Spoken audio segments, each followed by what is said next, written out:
শুরু করছি ৪২-এ ৪২। নির্বাচনের আগে বাংলার ৪২টা আসনের প্রবণতা কেবল নয়, সেই প্রবণতা কিরকম ভাবে বদলে বদলে যাচ্ছে সেটার খবর দেব আমি, অনিকেত চট্টোপাধ্যায়। কংগ্রেস রাজ্য সভাপতি বহরমপুরে লড়ছে বলে একবারও ভাববেন না যে বহরমপুর কংগ্রেসীদের গড়। এটা সেই কিছু আসনের মধ্যে পড়ে যেখানে এমনকি দেশের প্রথম দ্বিতীয় মানে ৫২-৫৭ নির্বাচনেও জিতেছিল আরএসপি।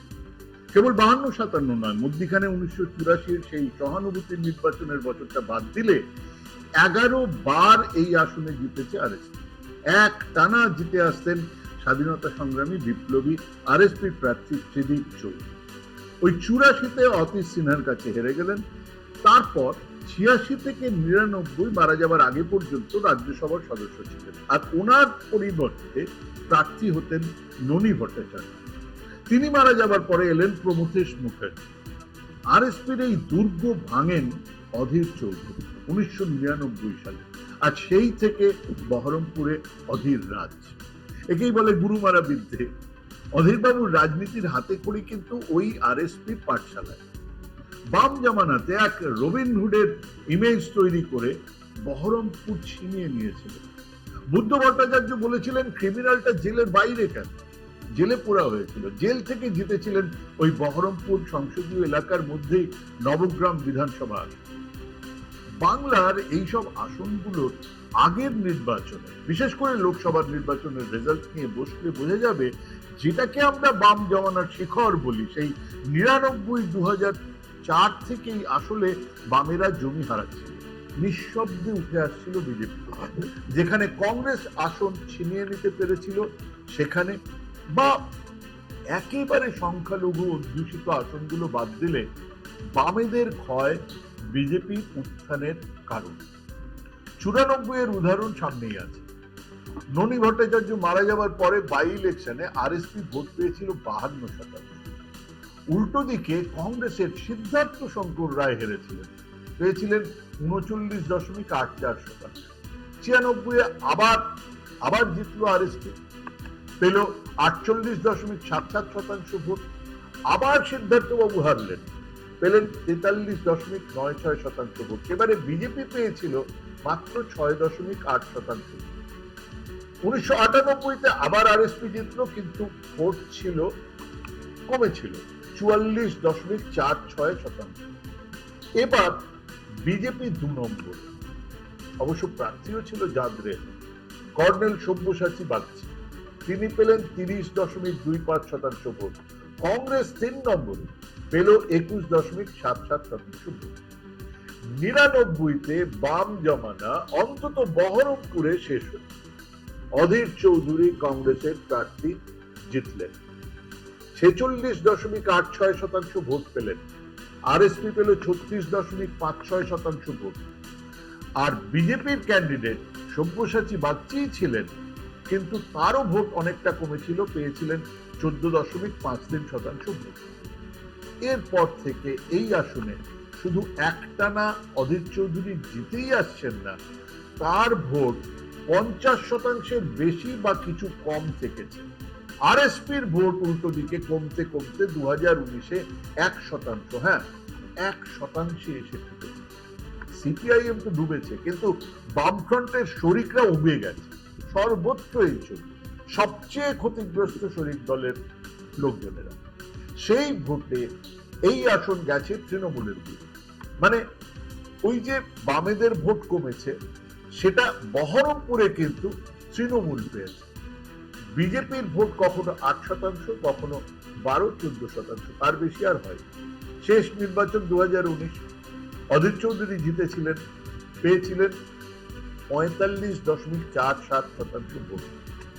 ৪.৫%-এর বেশি ভোট কমেছিল। তার উল্টো দিকে দাঁড়িয়েছিলেন একদা তার ডান হাত ডেভিড অপূর্ব সরকার। তিনি তার আগেই যোগ দিয়েছেন তৃণমূলে, পেয়েছিলেন ৩৯.২৬% ভোট। বিজেপি ১১%, আর একদা কোদাল বেলচা নিয়ে বহরমপুরের দখলদার আরএসপির ঈদ মোহাম্মদ পেয়েছিলেন ১% ভোট। এবারে সেই বহরমপুরে বাম কংগ্রেসের প্রার্থী আবার অধীর চৌধুরী, এবারে জোট বিজেপির প্রার্থী নির্মল কুমার সাহা আর তৃণমূলের ইউসুফ পাঠান। অধীর চৌধুরী জানেন তার কঠিনতম লড়াইয়ের মুখোমুখি তিনি দাঁড়িয়ে। অনেকেই বলছেন এই আসনে দিদিমণি ওয়াক ওভার দিয়েছে অধীর বাবু। এটা ওই সিপিএম এর বীজমূল তত্ত্বের মতো। আসলে ইউসুফ পাঠানকে আনার পেছনে বেশ কিছু অঙ্ক কাজ করছে। প্রথমে আসি অধীর বাবুর কথায়। এখানে বাম কংগ্রেস ভোটের অঙ্কে কোনো ফারাক তৈরি করতে পারবে না। বামেদের ভোটটাই বা কোথায় যে সেটা ট্রান্সফার হবে? অধীর বাবু ইতিমধ্যেই তার ডান হাত বাঁ হাত সবই খুইয়েছে। 60% নেতা কর্মী ওই দিদিমণির উন্নয়ন যজ্ঞে ঝাঁপ দিয়েছেন। 2019-এ কংগ্রেস ছেড়ে তৃণমূলে গিয়ে অধীর বাবুর একদা ডান হাত ডেভিড সরকার তার বিরুদ্ধে লড়েছিলেন, হেরেছিলেন, কিন্তু এখন কান্দি থেকে তৃণমূল দলের নির্বাচিত এমএলএ। অবশ্য 2006 থেকেই উনি ওই আসনে জিতে আসছেন। রাজনীতির অনেকটা সময় দিল্লিতে দিতে হয় বলেই হয়তো সাংসদ এলাকার সঙ্গে নারীর যোগাযোগ একটু কেটেছে অধীর বাবু। তবু যা আছে তাই বা কম। অন্যদিকে জেলার গোষ্ঠী দ্বন্দ্ব এড়াতে, মূলত জেলার গোষ্ঠী দ্বন্দ্ব এড়াতে আর দলের ভোটের সঙ্গে সংখ্যালঘু ভোট জুড়তে এবারে মমতা ব্যানার্জি এনেছেন ইউসুফ পাঠান, যে নামের সঙ্গে মানুষজন পরিচিত। কিন্তু তার সমস্যা তার উপরে বহিরাগত স্ট্যাম্প আর বাঙালি না হওয়া।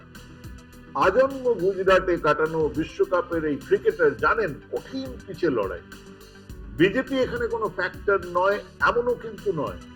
বিজেপি যদি তৃণমূল বিরোধী ভোটে থাবা বসায় তাহলে অধীর বাবুর সর্বনাশ। কাজেই বহরমপুর এখন হ্যাঁ অধীর না অধীরের মধ্যে ঝুলছে। তৃণমূলের মিছিলে বাজছে ঝুমে জো পাঠান মেরি জান।